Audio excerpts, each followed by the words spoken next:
Welcome. In the next few videos, I want to give you an overview of one of the most beautiful theories in all of physics, which is Einstein's theory of general relativity, which describes how gravity emerges from the curvature of spacetime. So I'm going to give a brief conceptual tour of general relativity, not going in depth with all of the mathematics, but just giving an intuitive overview that would be appropriate, I think, for maybe a high school student or early physics undergraduate.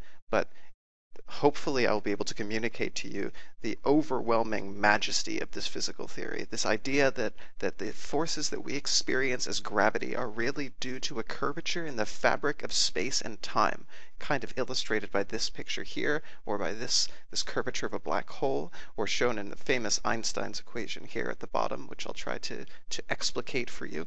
This idea is just overwhelmingly, breathtakingly amazing. So even if we can't go into the details of tensor calculus, I hope that I can give you some sense of why that's really awesome. And the beauty of the universe and the mind of God will open up before you, and it will be great. So let's start. We'll begin our discussion with two completely trivial observations. So on the one hand, let's think about traveling on the surface of the Earth. So maybe I should use blue for the Earth. So if you're a traveler flying on the Earth, so here's the Earth, where here's the equator, and if we imagine that you're flying from, say, a point over here, which might be, I don't know, New York City, if this is America over here, and you want to fly to Paris over in Europe. So when you get on the plane and fly from this point to this point, you fly along roughly the shortest path between those 2 points, which is this curve called a great circle. So a great circle on the Earth is kind of the shortest distance between those 2 points. But if you were to draw that path on a map, so let's now project onto a flat map. So here's a map where I'm going to leave off the land masses, but again, if we have New York over here and say Paris over here, you might expect that since the shortest path between 2 points in the plane is a straight line, you might expect that the path that your airplane takes is also a straight line here. But when you draw it on the map, it doesn't look like that. It looks curved. So we have instead this curved path that gets taken. So your airplane does something like this. And you may think, how can that be? It was the shortest path between the points here, but now it's not.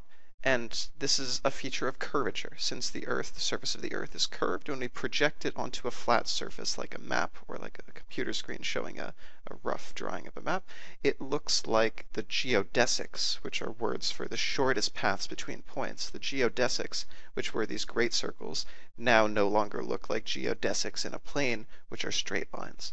So that's one trivial observation. Let's make another trivial observation, which is about elementary physics. So let's just draw this graph of the position of a function of a particle as a function of time. So here's the position x of a particle as a function of time. And now let's think about two particles. One particle starts off moving with some speed. It starts at the origin, and it has no forces acting on it, so it just moves on forever. So what does the plot look like for that? Well, it's just a straight line like this, where the slope of the line gives the particle's velocity. So at time 0, it starts at the origin. A little time later, it's moved towards a positive x, and then it keeps going and going and going. So a straight line is a particle feeling no forces. But what about a particle that feels a gravitational force, a constant force due to gravity? Let's put that in, I guess, a green. So if this x-axis is increasing in the direction of the force due to gravity, then the trajectory of this particle under constant force looks like this. It looks like a parabola. So this is constant force, F equals g in the x direction. And then this one that we were drawing before was F equals 0. So we see that in this diagram that shows the trajectories of our particles, a particle feeling no forces goes on a straight line, and a particle feeling a constant force has this curved parabolic trajectory. So when Einstein was formulating the theory of general relativity, he was kind of thinking about this, and for theoretical reasons, it might be nice if gravity weren't really acting, if gravity weren't a force, but could arise from some more fundamental feature of the universe. So here's the big idea. What if the fundamental the fundamental idea of physics isn't this F equals ma that we used before, but what if the baseline idea is that particles always take the shortest path in space-time?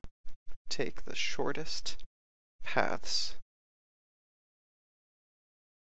in space-time, where space-time is something that we haven't really defined yet, so I'll put it in quotes, but hopefully this idea will become more intuitive, where I just mean points that have a space coordinate x and a time coordinate t. So if that's the case, then we can see a kind of mapping between these two ideas. So now the particle which feels no force is really just a particle moving in a kind of flat space-time, like this map where the shortest distance between points is a straight line. So this guy goes on a straight line between his points.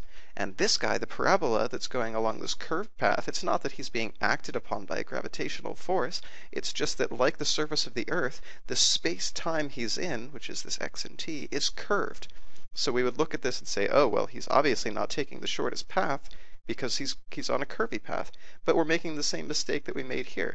Just like projecting from the curved surface of the Earth onto this flat map makes the shortest path look like it's not the shortest path anymore, when we project from a curved space-time down onto this flat xt axis, this curved path looks like it's no longer the shortest path between the points, but it really is.